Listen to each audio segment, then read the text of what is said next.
maybe they're tapping into this. Did I tell you we have Bob Butts in studio? We got Bob Butts in studio, and that's where we were going anyway. So We won't lose Bob. well, no, we will not lose Bob. Good morning, Bob. Good morning, everybody. I got to tell you, just before you might have heard just before we the last segment here, we were talking about a little bit about wisdom and folks that as we've gotten older, John DiLiberto talks about it quite a bit, but unfortunately a lot of times we don't, as a society, sometimes listen to people that have been through the grind, through life in general, and the ups and downs of life. And certainly, Bob, you have been out there and you've enjoyed some success, and you've enjoyed some failures.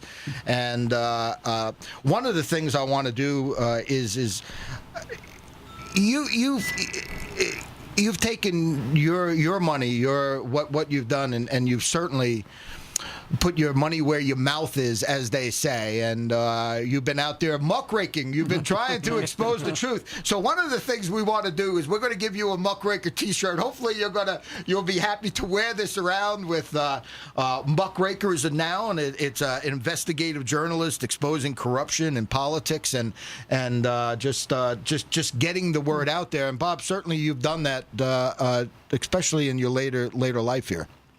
Well, the older you get, the faster you got to move. Well, you and me have been talking about this all the time. I think we got everybody back, too. So, X and Michael, welcome back here. And, Michael, do you remember what they said when we first started? If things like this happen, just keep talking. Just keep like nothing happens. It's easier said than done, right, guys?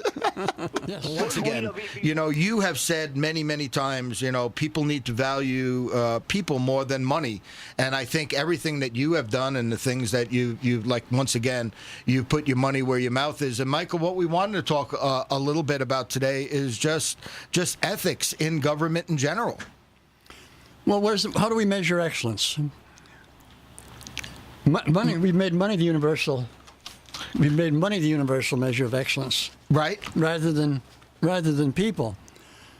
That's how do we keep score? We get everything backwards. And you find out the older you get, the faster you got to move and come up with ideas. That's where we were. Faster we got to move. But Michael, me and Bob talk quite a bit, and we're talking about this. We're hoping that we can make the changes that we're hoping to make, certainly within our lifetime, Bob. But for one, you never know when we're going to be called. That's for starters. So it's best to do the best you can each and every day. I know that's a cliche, but nonetheless, we're doing that. We're trying to run as fast as we can because we know the sand in the hourglass keeps coming out, right? Well, that sure does. But I find that the older you get, you get a lot more courage. You want to tell the truth because there's no time to fool around. You know what? That was another thing I was thinking about today, too, on the way up here, because you hear that a lot, too. And you hear people say, typically, as they get older, we don't care anymore. We're just going to say it. Right. We don't care what you think. And maybe that's what we need more of. Well, absolutely.